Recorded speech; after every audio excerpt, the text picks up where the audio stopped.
Greece is the bright spot of Hegelian universal history.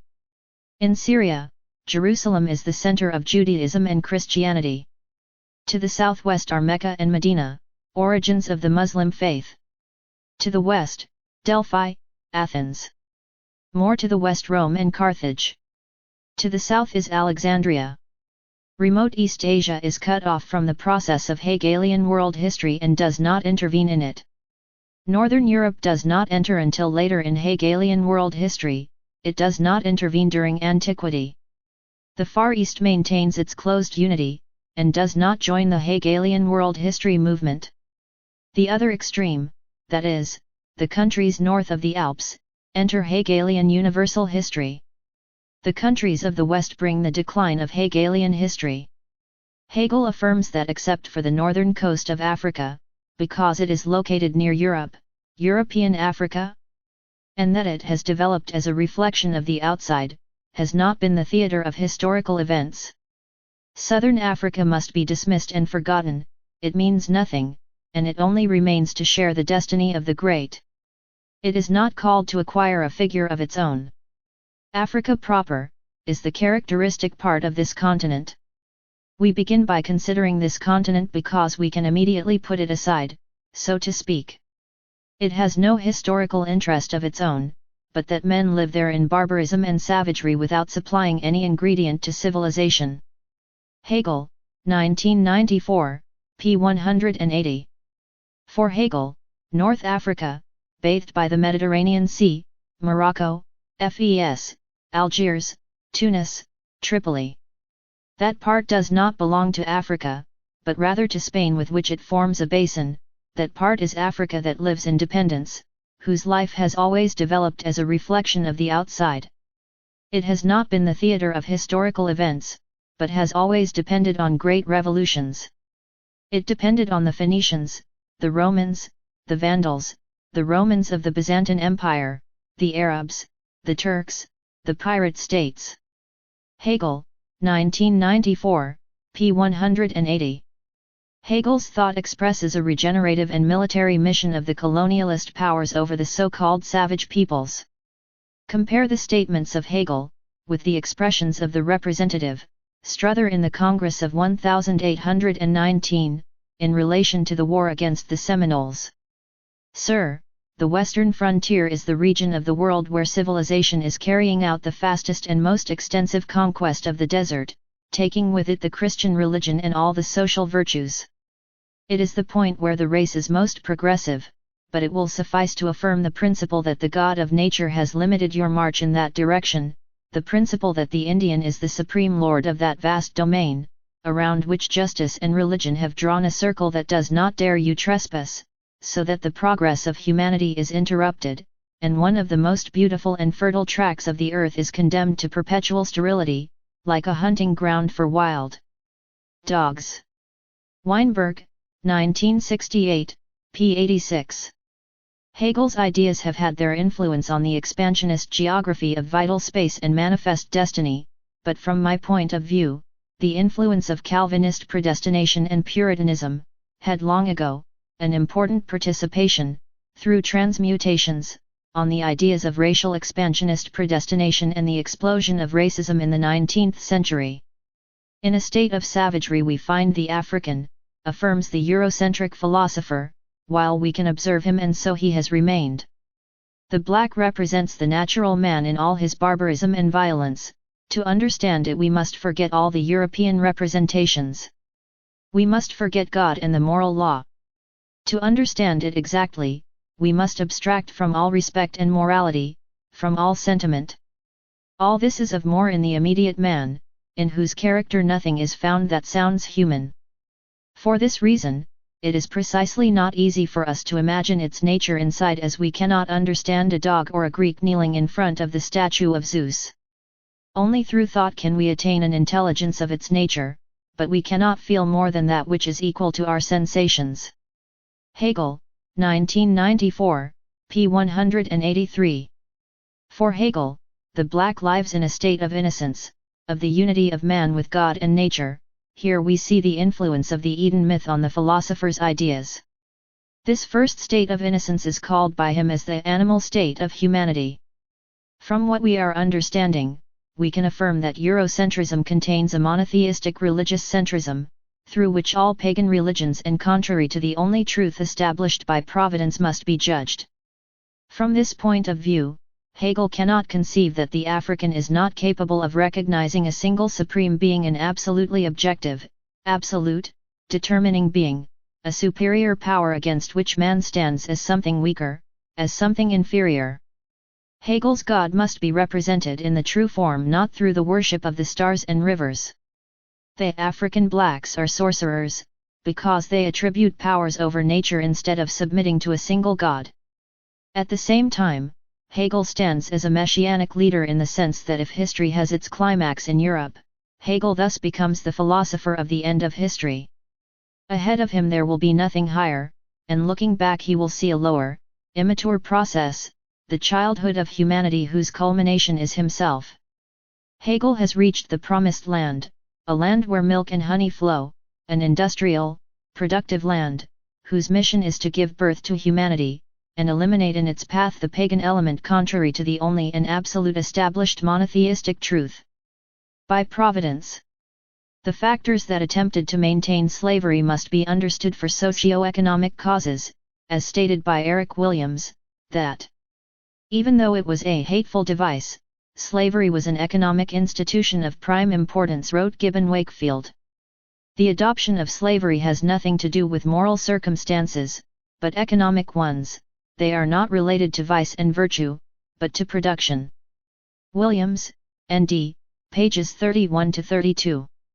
It is important to note here that even the opposition to prohibition, including the abolition of slavery broadly, was not driven by candid sentiments of pity. It was because free labor was more profitable than slavery. For Adam Smith, slave labor, even if it seems that it only costs their maintenance, is, after all, the most expensive of all. A person who cannot acquire any property can have no other interest than to eat as much as possible and work as little as possible. Smith, N.D., p. 538. In other words, for the slave owner, there came a time when it was more profitable to hire free men than to maintain slave labor. In the beginning of colonization, slavery was not adopted as a choice over the free man. Europe's free population in the 16th century was too small to cultivate the New World. Civilization has allowed the abolition of slavery, however the submission of the slave has been replaced by that of the free man. Although at present the social conditions are much better than the previous ones, the current free subject as a substitute for the old slave, still remains under other surreptitious forms of exploitation. It is no longer necessary for him to suffer the clubs and sticks of his master. Now he has made it possible for him to passively submit himself and at the same time take pride in feeling free. The scarce anthropological knowledge of the time was also influenced by religious prejudices, in such a way that science and philosophy had not reached the necessary maturity to get rid of these ideas. It was not possible to value different cultures, because they did not adapt to the only truth that Christianity held. The black was related to the pagan, with everything that is alien to the God of the Bible, condemned as idolatrous, polytheistic, pantheistic, polygamist, and because of that deleterious paganism, the Negro was supposed to deserve slavery and oppression as punishment. The black, for being black, was already considered a murderer, depraved, despot, treacherous, absolutist, fanatic, irrational, destructive, and supposedly an inferior being who deeply hates life. The black is for Hegel bellicose by nature, therefore the characteristic of the black is to be indomitable. Their situation is not susceptible to development and education, and as we see it today it has always been. Hegel, 1994, p. 194. For Hegel, Asia is the true theatre of universal history, the morality of the conscience of the state is produced.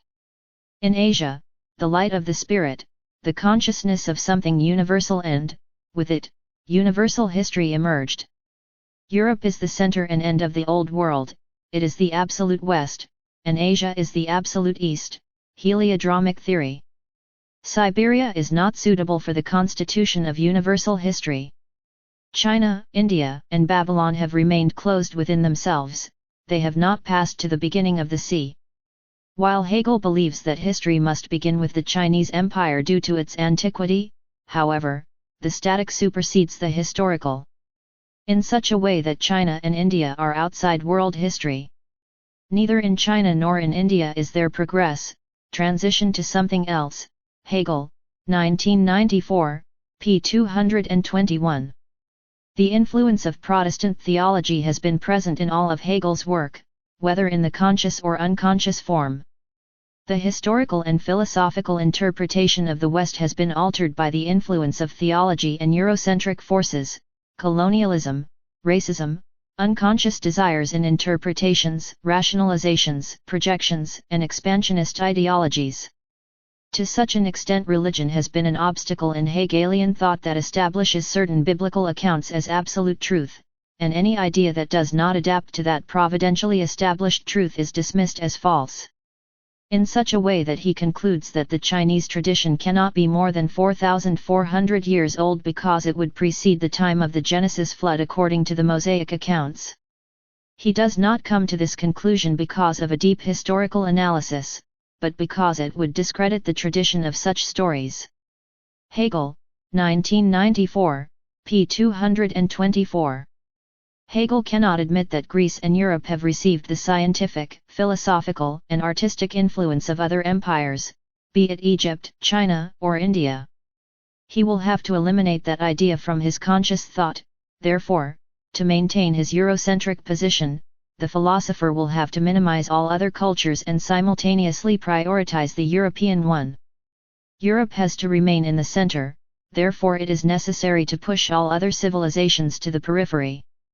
European centrism is incorporated, naturalized, internalized intrinsically in our thoughts, affections, desires, goes unnoticed, in such a way that it is practically unquestionable. It is difficult to think and think from the periphery, we do it mechanically from the center, from a position in which we have been installed through a centuries-old process. Eurocentrism is from my point of view the derivation and the process of the historical transmutation of monotheistic religious aspects, which were taking substitute forms, deforming and integrating into the state, law, politics and philosophy, in such a way that one deity, its only truth, and its sublime nature, have been transmuted and distorted under the existence of a single continent as a paradigm of progress, as the navel of the world, where all satellite-like civilizations orbit, illuminated in around Europa as if it were the planets orbiting the Sun. European culture symbolically and unconsciously represents that divinity orbiting all the other pagan nations. Europe is the representation of providence that receives everything, perfects it, develops it, and gives it life. It is the light of the world. The Sun is the representation of the providential will that has decided to predestine it and place Europe and the Mediterranean at the navel of the world. Here is the extension of the Calvinist predestination of the 16th century and the transmutation of its theology already distorted and expressed under philosophical forms, whose concepts still persist in time and space, beyond, to this day under different substitute forms. Even in this 21st century, Calvinism has descended from the ecclesiastical pulpits, to be transmuted under the form of geopolitics and imperialist expansionism. In the same way, the American Manifest Destiny is made up of predestined Calvinist forces that survive in time. The sun for Hegel, first indicates a rising in east, and after making its journey it sets in west pointing to Europe as the culmination of universal history. For Hegel, this fact does not have a rational explanation, and his speech is a short distance from affirming that it was the hand of Providence that has marked Europe as the end of universal history. However, 300 years earlier, Calvin considered the biblical signs of the Hebrew God stopping the sun. These signs can only be explained as pointers and miracles. While the biblical God stops the sun, Hegel's God points his finger at Europe as the center of world history. Likewise, when we read that the sun, due to the action of Joshua's prayer, was stopped in the same degree for 2 days, Jos 10:13, and that in favor of King Hezekiah, his shadow turned back 10 degrees. 2 Kings 20:11, with these few miracles he showed that the sun does not rise and set each day by a blind movement of nature, but rather that he governs its course to renew the memory of the paternal favor that he has for us and that demonstrated in the creation of the world. Calvino, 1988. Hegel's sun does not rise and set by chance either. His trajectory is an indicator of the divine will, which has decided to predestine the majority of humanity to barbarism, and a bourgeois, Protestant, white, and privileged minority that lives in Central and Northern Europe to the progress. Hegel was not aware, and neither were his followers, of the different theological and Calvinistic historical transmutations that influenced his philosophical thought. The former Asia is related to Europe, it developed thanks to this closeness. Here originated the religious and political principles that evolved in Europe. That is, Christianity is in relation to the Mediterranean, Arabia, Syria, especially the coast with Judea, Tyre, and Sidon. It has become the evolution of Judaism by sharing its Jewish roots, and acquiring a European identity. The universal spirit finds its seat in Central and Northern Europe. The regions of the north of the Alps can in turn be divided into two parts, the western part with Germany, France, Denmark, Scandinavia. It is the heart of Europe, the world discovered by Julius Caesar. Northeast Europe later enters the series of historical states and comprises the typical Nordic plains, which belong to the Slavic peoples and constitute the union with Asia, especially Russia and Poland. Hegel, 1994, p. 198. This rising and setting of the sun has an unconscious relationship with time, work, growing capitalism. The production of the working day is a synopsis, work itself, the business that replaces leisure, and the productive and commercial impulse that it had been developing in Europe. Universal history has an orientation, and this orientation is predestined. Universal history goes from east to west. Europe is absolutely the end of universal history, while Asia is the beginning of universal history. There is an East par excellence, although the East is itself something relative. Because although the earth is a sphere, history is not. Describes a circle around it, but rather has an ortho, a determined east that is Asia. In Asia the outer sun rises, the physical sun, and sets in the west, but instead this is where the inner sun of consciousness rises, spreading a more intense brightness everywhere. Hegel, 1994, p. 202. For Hegel it is not so important where what he understands as universal history begins, but where it culminates. In order to erect European civilization, he excluded as inferior any civilization that may have preceded Europe in science and technology. In this way Europe remained in leadership, and emerging to life as if by spontaneous generation. The Aztecs, Incas, and Mayans have been left out. They do not enter into ancient history and the history of philosophy. On the other hand, the thesis of the weakness and immaturity of the Americas is relatively modern. It was born with Buffon in the middle of the 18th century. Buffon considered the zoological inferiority of the New World species. They suppose them less strong and smaller in size than those of the Old World, projecting in this way their own sense of omnipotence in the size of the robust animals of the Old World, and reaching the conclusion that the autochthonous of the New World is inferior to the autochthonous of the Old World, and therefore of Europe. The idea of predestination, which influenced Hegel, had already done so in Buffon's thought before. Gerby affirms that Buffon suffered from myopia and was physically big, strong, and proud of being so. He was given to take things and beings because of their size. Buffon's concept of greatness and zoological inferiority, the fact that he appreciates the big in size as important, and the small as insignificant, I do not think has derived exclusively from his myopia, but also from more complex and irrational causes, from unconscious forces, of the religious influence, that for 200 years had been advancing in the reformed Europe. Natural forces for both Buffon and Hegel have divided existence into a lower world and a higher world, without anyone or anything being able to do anything to explain and modify that natural will. These predestined religious ideas were transmuted and deformed in subsequent centuries, giving birth to other similar manifestations, under the Hegelian philosophical and Buffonian biological dimensions. The man who inhabits the New World is weaker, smaller, more timid, and more cowardly than the European man. According to Buffon, the man of the New World is man and animal at the same time. Although it possesses both natures, it is phylogenetically closer to the animal than to man. As we have already stated, the concept of inferiority of the inhabitants of the New World has served to justify and enable inhuman treatment. In the same way, by not possessing a divine soul, it is similar to the other animals of its continent. The humidity of the environment, the material in putrefaction and the swarming of insects, is closely related to the theory of spontaneous generation, refuted by Pasteur's experiments. Buffon believed that animals and plants arose spontaneously from water, and that rot was closely related to the emergence of life. Life and the putrefied bear a certain relationship in the European thought of the time related to the New World, that is, from what is rotten, decomposed, putrid, and infested, a degenerate life has arisen. Life did not emerge as in the Old World, it did not emerge from the clear waters of creation. Because America was supposed to be a new continent, it was more time under the waters of the sea and it has not yet finished drying. Therefore, America is unhealthy for the civilized European and for the higher animals of the Old World. Buffon's influence on Hegel is evident. We see that impatience in the quick and daring attempt to deduce at a stroke, from the right point, from the irrefutable truth, extremely complex situations little known to him and to his time.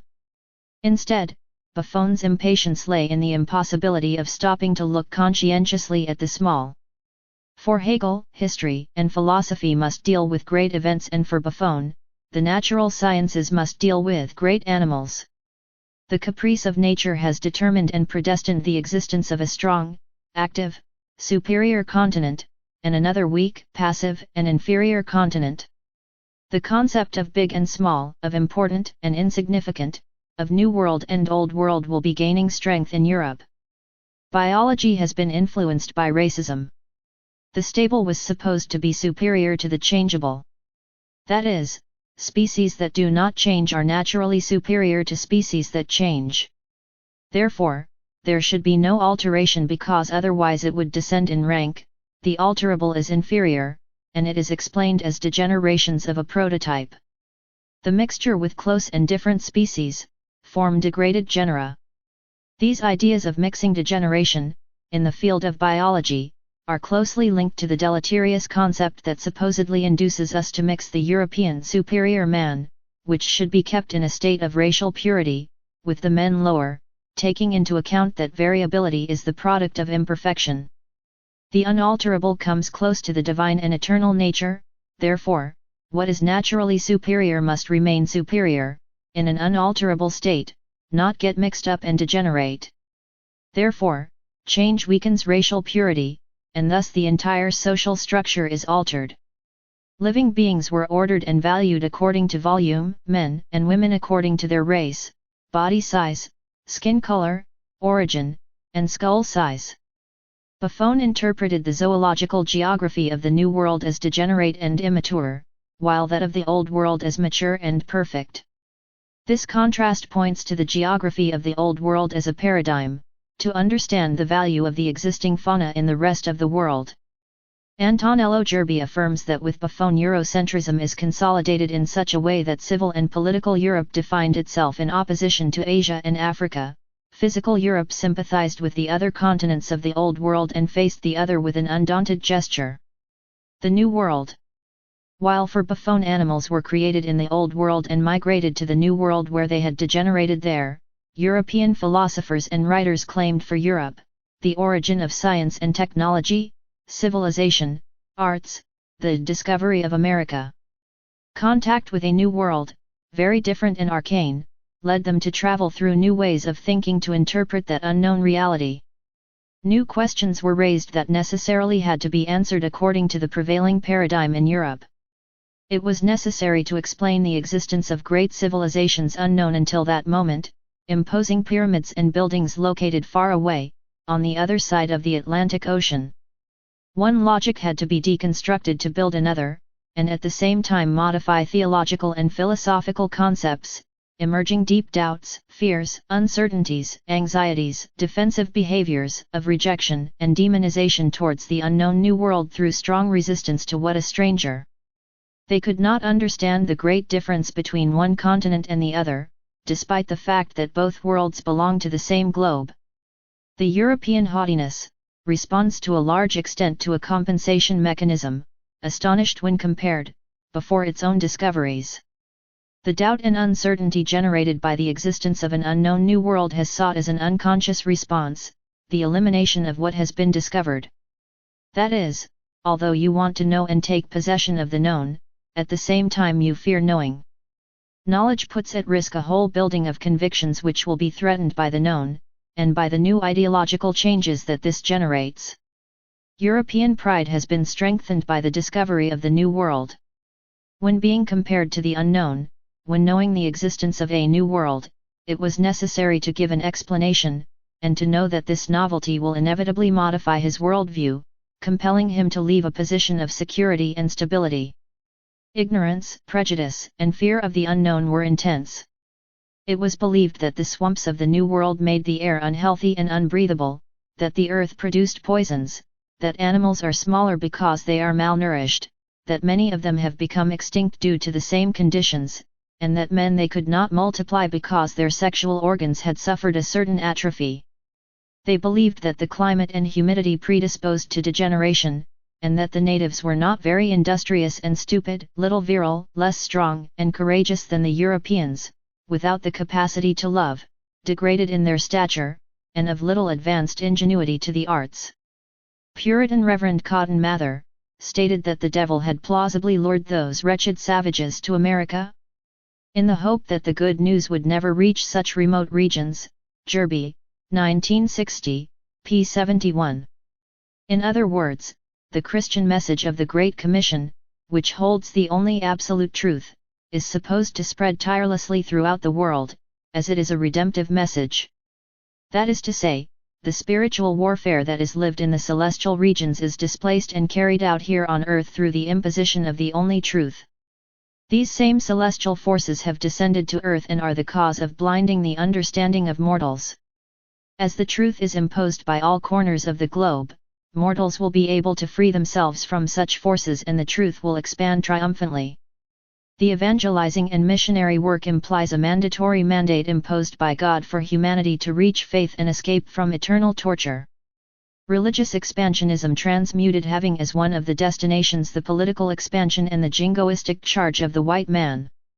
The burden of the white man expressed by Rudyard Kipling at the end of the 19th century under a political dimension to impose the American colonization, is one of the destinies of the transmutation of the old religious mandate of the Great Expansionist Commission. Culture had become secularized, and religious expansion had been gradually transmuted by political expansion. From a psychological point of view, the latent and religious contents in the poem can be observed, where evangelization has been deformed under the concept of civilization. Civilize, the idolater is the savage, the conquered are the redeemed. The white man's burden is the Christological burden, because my yoke is easy, and my burden is light. MT 1130. The white man is a kind of Moses, a liberator, ready to rescue humanity from the Egyptian night, from the slavery of worldly bondage. Therefore, the imposition of faith in the New World is urgent, and in all humanity since the devil had blocked the message of salvation in those regions through the resistance of the savage. Therefore, to face the wicked armies in the celestial regions, the tangible armament of the earthly armies was counted on, to impose providential expansionism, and save the New World and humanity, from the germ of original sin. It is then necessary to bend and force the original nations to completely detach themselves from their culture, that is, from their pagan beliefs through cultural plunder, to accept the only monotheistic and Christian truth through the imposition of religious expansionism. Meanwhile, at the same time, political and military expansionism was responsible for the plundering of material resources on the continent. The discovery of the New World created new questions, demanding a theological revision to give an explanation and interpretation of the biblical texts, in such a way that they are coupled with the mystery of the unknown. The surprise of having found the vestiges of great civilizations and human beings on the continent, necessitated the modification of the structures of the reigning paradigms. From this result, Depew and Bacon came to the conclusion that the savages were the descendants who were saved from a second local flood, not a universal one, a curse that only they had to suffer. This interpretation meant an effort to harmonize theology with the new discoveries, and at the same time appease certain anxiety, and suffocate doubt, giving a cosmic, divine, and catastrophic explanation to harmonize this new reality, avoiding contradiction with the sacred texts. This local flood was responsible for the immaturity, backwardness, rudeness, and barbarity of the New World and its small number of inhabitants. The great rivers of the New World were supposed to be the evidence of that local flood, and therefore these flooded lands had not yet been completely desiccated and drained. The New World was both desired and feared. For Depew, the inhabitants of America are uneducated, indolent beasts, without any sacrifice for the future, and who hate social laws. It was concluded that the nature of this new world is decadent, and that its inhabitants have degenerated due to the hostile climate and corrupted nature of the continent. It was believed that the history of mankind had a few thousand years since it was created, and that America was not yet formed, because it had only recently emerged from the waters of creation. For Depew, the only thing that prospered in America was not man, but insects, snakes, and noxious vermin, since they are bigger and more fearsome than in the Old World. However, quadrupeds are scarcer, smaller, less elegant than in the Old World. Even reptiles do not have the rage that African reptiles have. We must observe the importance that the European gave to size, aesthetics, strength, impetus, quantity, the numerous, the importance of the fearsome, the contempt for the weak and the inferior. The logic with which nature, zoology, and its characteristics were interpreted, also speaks to us of that struggle for power, competition, the influence of colonialism, the exaltation of the strongest over the weakest, the contempt for the weakness, the desire to share the glory of the strongest, the search for violent means to achieve the goals. For Depew, the men of the New World were puny, weak, immoral, and unnerved beings, in such a way that the least vigorous of Europeans would bring them down without work in the fight. They have less sensitivity, less humanity, less taste, and less instinct, less heart, and less intelligence, less everything in a word. They are like picky little children, incurably lazy, incapable of the slightest mental progress. Jerby, 1960, p. 52. This construction of the inferior man has been useful to justify colonial oppression, since to the extent that he was considered inferior, weak, and barbarian, he was denied the human condition, relating him to animals, in order to justify his servitude. These ideas had an unconscious objective, to anesthetize their own Christian consciences, by assuming that oppressing and mistreating an animal is less guilty than mistreating a human being, since this is at the apex of the phylogenetic scale because it is the most important work done by God. Other forms of rationalization to numb their Christian consciences, a process that manifested itself from an unconscious perspective, was the construction of pseudo-scientific theories, such as the physico-climatic theory of slavery, which became another way to justify servitude. It was believed in the existence of a natural predisposition to slavery that manifested itself with greater intensity in hot countries, whereas in cold countries there was a contrary tendency to freedom. It was also assumed that nature had created and predestined certain climates more prone to the appearance of subdued beings on the one hand, and of oppressive beings on the other, without being able to avoid this natural tendency imposed by a supreme wisdom, whose modification is therefore unavoidable. If God and nature had arranged it that way, then the European had no alternative but to obey these providential impositions. Nature itself has shown the European conqueror the inferiority of the American continent, and taught the American that God has chosen his nation to give birth to the barbarous and senile peoples of the planet. Antonello Gerbi points out that the word savage did not mean physical weakness in the early 16th century. Especially in Northern Europe they appear as fierce, robust, hairy, and funnily lubricious beings, who inhabited caves and forests. It is from the European conquests that the term savage has been modified. Although they were subhuman creatures, they were different from monkeys and beasts. The new savage is no longer represented as hairy and bearish, but with colored feathers and hairless. From a psychological point of view, the savage is the unconscious representation of Lucifer, of the fallen nature, of the divine curse, and has a religious content. Villi was interpreted as a sign of physical strength, instead, the absence of it, as weakness. Therefore, according to this belief, the American hairless man must necessarily be weak and powerless. The abundance of hair was associated with physical strength. We already have it present in the biblical story of Samson. Hegel maintained a creationist position, interpreting literally the biblical account of the creation of Genesis.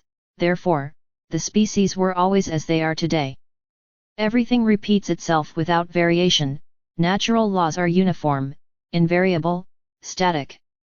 Nature does not evolve, it has no history, it is anti-historical, it does not know evolution, in such a way that the seed and the tree are the same individual.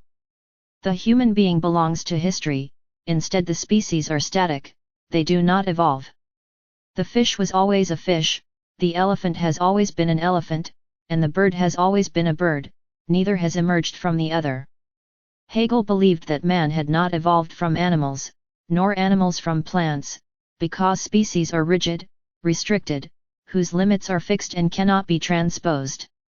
For Hegel, nature is powerless, deprived of dialectics, and time cannot modify it at all, since nature has been affected by the Adamic fall. Hegel cannot see nature as history. Nature has changed how it works. It was not always like this, now it is powerless, imprecise, unpredictable, arbitrary, messy, incoherent, disjointed, capricious, in such a way that it can create hybrid and monstrous beings. Eurocentrism was slowly defining itself from the beginning of the 18th century. Buffon and Depew and later Hegel, among many others, have had a great influence on its consolidation. From the point of view of creationist geology, Hegel, like Cuvier, is reluctant to believe that the deepest strata are the oldest. This belief tends to defend aqueous catastrophism over evolutionism. It is very important to understand these theological geological ideas, both in Hegel and in the thought of the time. The discovery of the New World had to be explained from this theological geological theory, from the biblical creation, from anthropology and the genetic fall, and from the Edenic curse, and not from the point of view of a actualist geology, which considers the gradual deposition of fossil strata and geological strata.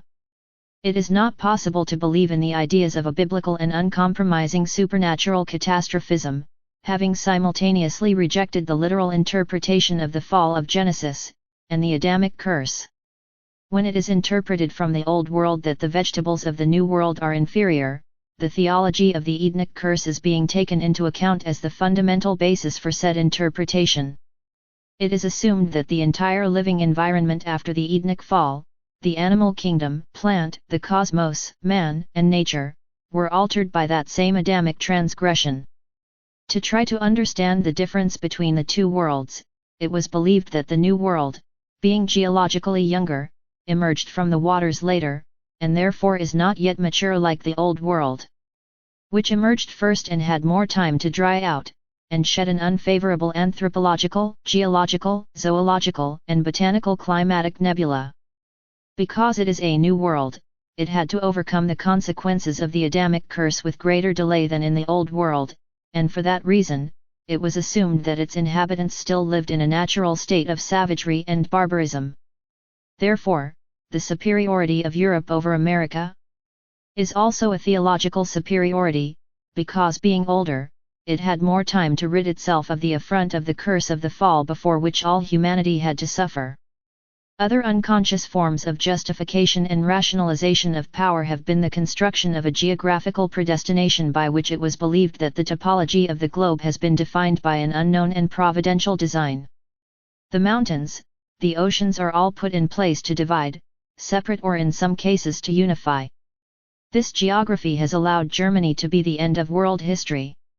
Inspired by the theses of Depew and Buffon, Hegel projects on the fauna of the Old World, his feeling of aggrandizement, superiority, pride, vanity, and omnipotence. The interpretation that gave rise to the zoological segregation, of which we have spoken, results from the unconscious transmutation of certain previous contents originating from biological racism and religion, whose distortion left constitutive elements in later ideas, which were part of natural sciences, zoology, geology, and geography.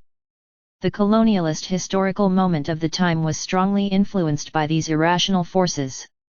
Competition as a paradigm, the dominance of one over the other, slavery, the unshakable conviction of a fragmented world between superior and inferior beings, between savages and civilized, between the strong and the weak, between being and having. Although the tropical and colorful birds are more beautiful to Hegel than the birds of the north, Hegel always finds reasons to reaffirm the inferiority of the south. Suppose then, that although tropical birds are more colorful, they are not capable of singing as well as northern birds. Hegel supposes that the tropical climate consumes the voice, but, as compensation, it gives the bird those attractive colors. He concludes that these birds lost their voice by constantly listening to the hideous howls of the savages. This fact supposedly degenerated the song of the birds which, by imitating these human beasts, ended up turning the voice out of tune. Therefore, if the natives were to be exterminated, the melodies of the birds will once again be more harmonious, and they will no longer have to endure the howls of these human beasts. He supposes that the bird sang well from the beginning, but the presence of the ancient, brutalized, and wild American man was the cause that modified the natural environment. This thought is related to what was previously stated in the words of the Puritan Cotton Mather when he affirmed that it was the devil who brought these savages to America, in order to prevent the word of God from spreading in these accursed lands. The wild man is the cause of evil, he is a kind of mediator between the forces of evil and nature, therefore, this must be solved in some way. If the wild were to disappear, then the birds will sing again like the European nightingale and lark. For Hegel, the most primitive peoples are those who have intimate contact with nature, live in symbiosis with the environment, in a state of innocence, something like Adam and Eve in paradise. This intimate contact with nature, far from being considered a harmonious life with the environment, since the 18th century was interpreted as the way of life of the wild man. To the extent that a people is closer to nature, it considered itself more inferior than another people further away from nature, and that it has lost some contact with it. Therefore, according to these ideas, the German was considered superior to other nations, because his contact with nature was much less. This concept was solidifying due to the process of the Industrial Revolution, by which the links with nature were gradually lost. The villages became populated cities, the cultivated areas for centuries, open fields, and grazing places, were fenced. The population moved towards the factories, men and women from the fields came to live crowded together, moving towards the centers where there were opportunities. The population grew rapidly, and the canyons of the great chimneys far outstripped the old towers. Life in the cities became hierarchical, losing the affinity with nature. Ashton, 1979. However, the link with nature is intrinsically related to life itself, the womb, birth, germination, ecology, growth, responsibility, and love of life, in such a way that if we are fragmented with nature, we will also be with life. The love for nature and for existence itself will determine the love for life that surrounds us, and its creative forces. This love leads us to care, protection and prevention, avoiding consuming beyond what nature can give us, and will make us aware that excessive consumption, accumulation, and predation will sooner or later turn to our own detriment. The original nations do not fear lack, they do not need to appropriate excessively, they do not fear scarcity, because they trust that the very nature that they respect and love, will return the fruits that were extracted from it. The close link with nature is related to fertility, to maternal love, Mother Earth, Pachamama.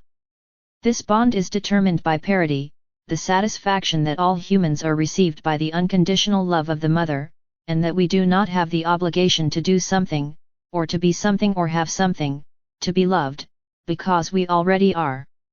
Therefore, the subject who is next to me does not represent someone I should fear and distrust, he is a being that integrates a totality, and therefore he is welcome, he is loved. However, Hegelian thought considers the opposite, that is, the superiority of man and a nation, lies mainly in the distance and not in the approach, between the links with nature. It is precisely the distance from nature that is the fundamental cause of the fragmentation between all its existential components. That is to say, this estrangement produced at the same time a mercantilist and utilitarian feeling of existence, selfish, cumulative, a deep feeling of insecurity and lack of malice, segregation, possession, and excessive greed, the final results of which are a deep hatred towards life itself. We have polluted the soil, the air, the oceans, in the name of industrialization, progress, and civilization, therefore it is urgent to move towards the past, to establish new links with nature. Hegel's hatred of life itself is largely related to this break with nature. On the American Aborigines, Hegel wonders, what can be expected of such poorly colored people, in a poor and imprecise land? Nothing good, certainly. The American Aborigines are a weak race in the process of disappearing. Their rudimentary civilizations had to necessarily disappear with the arrival of the incomparable European civilization. And just as their culture was of inferior quality, so those who remain savage are so in a supreme degree. They are the most complete examples of the lack of civilization. Only in America are there savages as clumsy and idiotic as the Peshera, that is, the Fuegians, and the Eskimos. Lately some songs of Iroquois, Eskimos, and other wild populations have become known, but they do not widen the enchanted circle of poetry an inch. And when it comes to heroism, one cannot even speak of such a thing. The Caribs themselves, the brave Caribs, have become extinct under the combined effect of brandy and firearms. In the South, the Americans are even more cowardly. The natives would never have freed themselves from the Spanish yoke, it was the Creoles who rebelled. In Paraguay they were like incapable children, and the Jesuits treated them as such. In short, it is well known that the Americans cannot stand up to the Europeans. It will be up to the Europeans to make a new civilization flourish in the conquered lands. Gerby, 1960, p. 399. For Hegel, capricious nature has determined, on the one hand, the existence of an efficient land, that is, the Old World, and a good racial coloration that corresponds to the civilized man, and on the other hand, a land deficient, the New World, which includes the wild man and forms a bad racial coloration. A higher civilization will necessarily displace a lower civilization. If it is really a superior civilization, its armaments and military tactics will also be superior. There can be no superior civilization if it is not from a war point of view. The importance of war, the war capacity, and the meaning of power over the weak, represent for Hegel, Spencer, and Bagehot among others, a necessary and essential means to eliminate the barbarism of humanity, as the promoter of backwardness in all manifestations of life. The survivor of the war will demonstrate with victory his superiority, not only warlike but also racial, cultural, and artistic over the defeated nation. The songs of the Iroquois and Eskimos are for Hegel, a clear example that these cultures cannot be compared to European poetry, literature, and art, because inferior beings cannot create art. In other words, the authentic art is Roman and Greek art, but above all European art, for having historically displaced and surpassed these ancient civilizations. Therefore it is necessary that the inferior cultures perish to give rise to the superior cultures whose productions will be a progress for humanity. The war becomes a cleansing of peoples and inferior civilizations to establish a new and thriving civilization. The war power is intrinsically related to the superiority of a certain race, in such a way that a superior race can never be defeated militarily by an inferior race. It is on the battlefield where racial superiority is demonstrated, either you kill me or I kill you.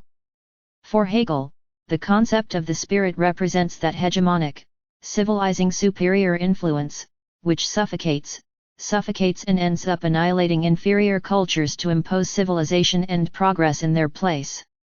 The spirit cannot coexist with natural civilizations, and static, that is, those that have a more intimate bond with nature, those that are in a state of innocence. In short, Hegel's fragmentary ideas oppose any attempt at solidarity, coexistence, and fraternity. We are in the first half of the 19th century.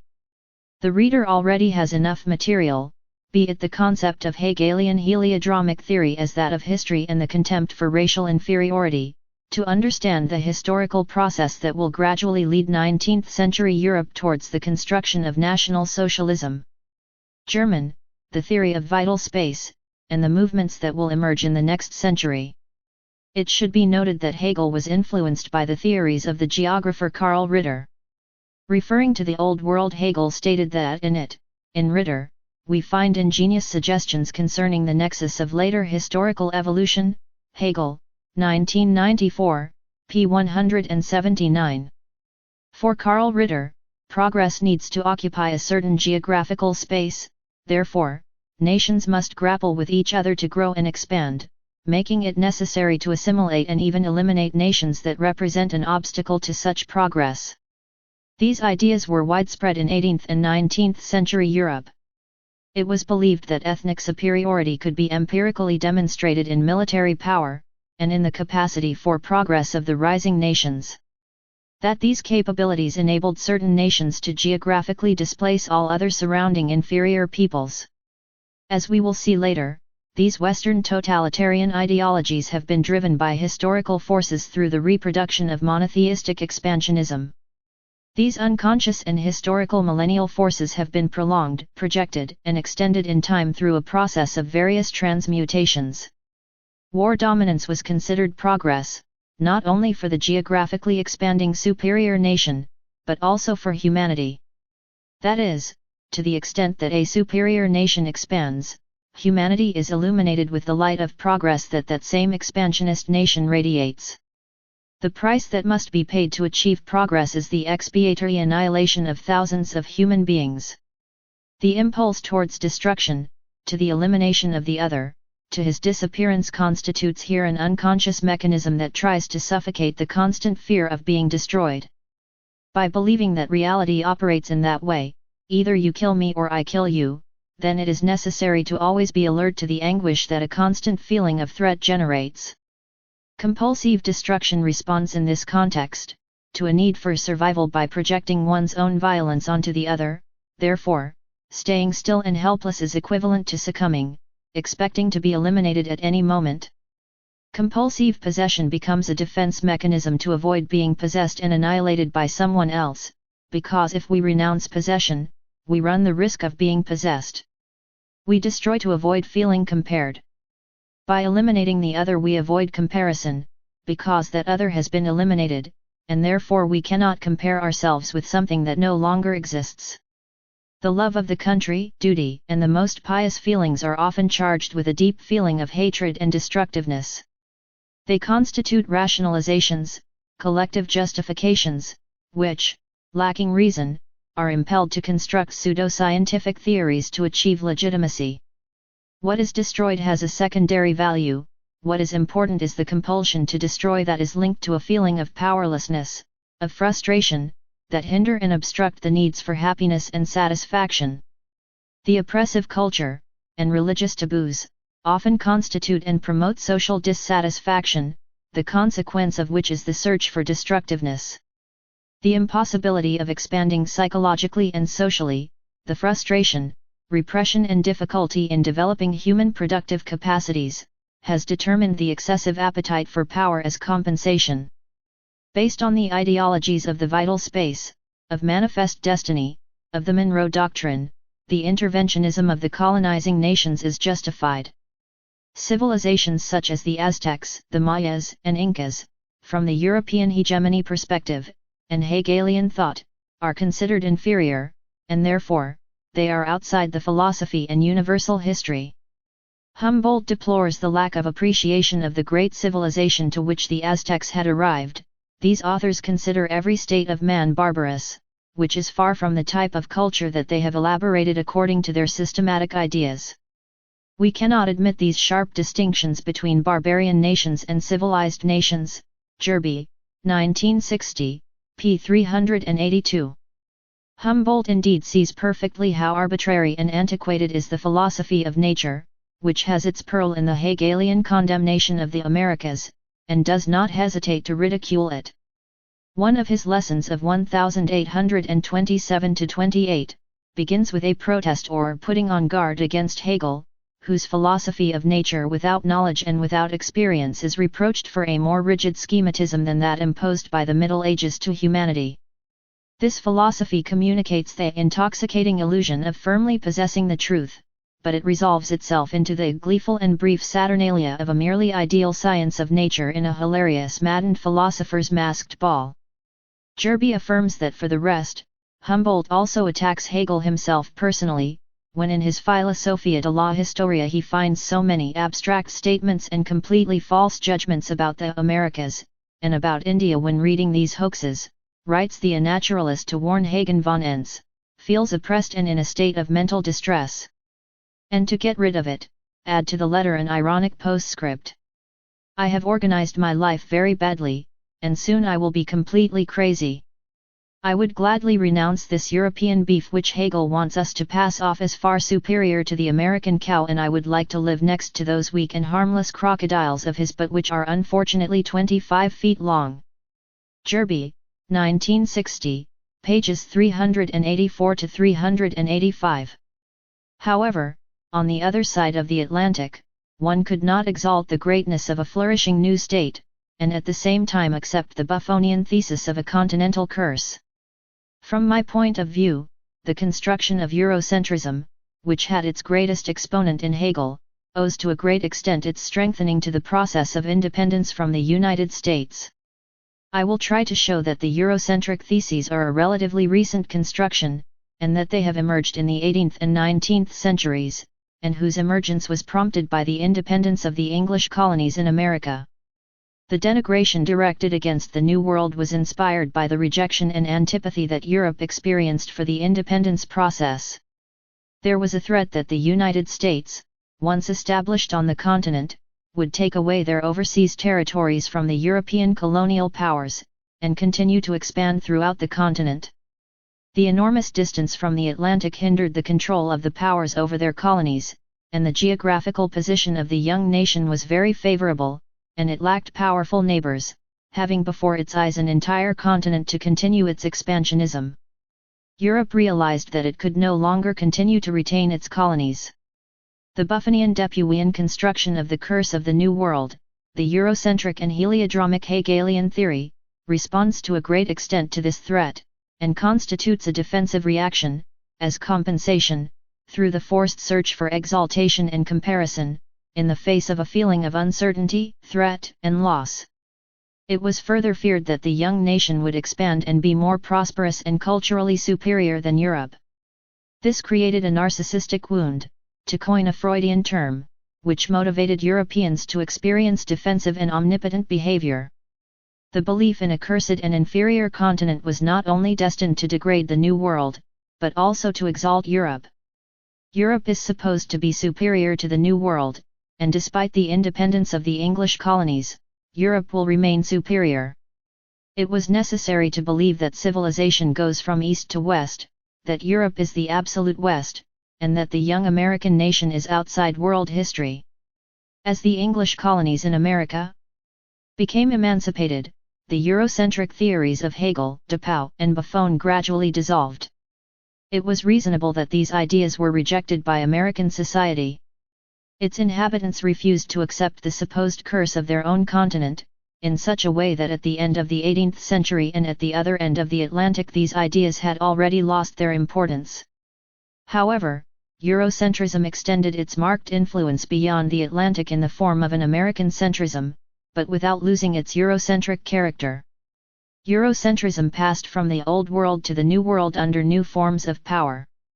Yet it still forms the fundamental foundation on which American centrism and Western culture rests. The independence of the American colonies was a wound to European arrogance. Gerby points out that Joseph de Maistre concluded that the city of Cuzco was a pile of low, smoky huts, and Mexico City a miserable population, and his supposed royal palace was a Chiribitil where the Aztec emperors crouched. It also affirmed that the United States was considered a fragile child, a child in diapers that had to be allowed to grow up because it has nothing of its own. Its democratic traditions are of Old England and that of the fugitives escaped from the wars of religion.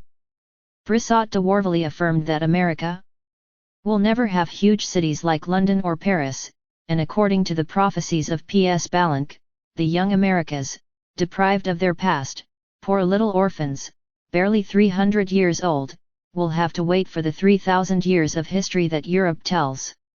On the other hand, for the American his territory was considered the Garden of Eden, and Europe as the land of vices, crimes, and degeneration.